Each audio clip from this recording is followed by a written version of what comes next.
Tonight, a deadly drug with no known antidote, worsening an already dire situation with fentanyl. It's commonly known as Tranq, now being called an emerging threat by the White House. The lethal combination of fentanyl laced with xylazine, an animal tranquilizer, leading to a declaration for a federal response plan from the Biden administration within 90 days. This new drug could be a nightmare. It's called xylazine.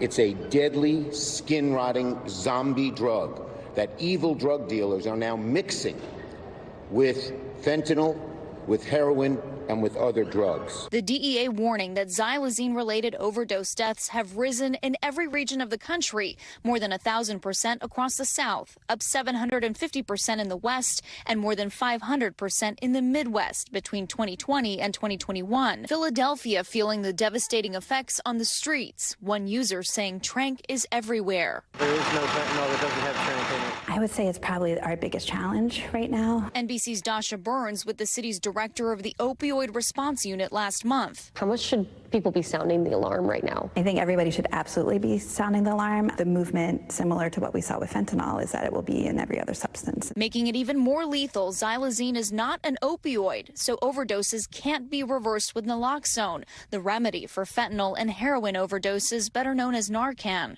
We don't have a medical detoxification best practice yet in place for it because, again, it wasn't something meant for human consumption. The new threat in the midst of a growing opioid crisis with more than 71,000 fentanyl-related deaths across the country in 2021. This California mother speaking out after her 15-year-old daughter Melanie Ramos died of a fentanyl overdose last year. She was discovered in her high school's bathroom. Yo no quiero que otro padre de familia pase lo que yo estoy pasando. Elena Ramos calling on state lawmakers to pass Melanie's law. It establishes a foundation for schools throughout the state to provide education to not only the staff but to the students on fentanyl and opioid overdoses. But stemming the flow of fentanyl into and around the country, a constant battle. Last year, the DEA seized more than 57 million fentanyl-laced pills and more than 13,000 pounds of powder.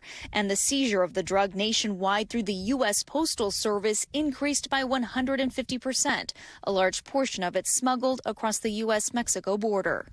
And Valerie Castro joins us now. Thank you for joining Top Story.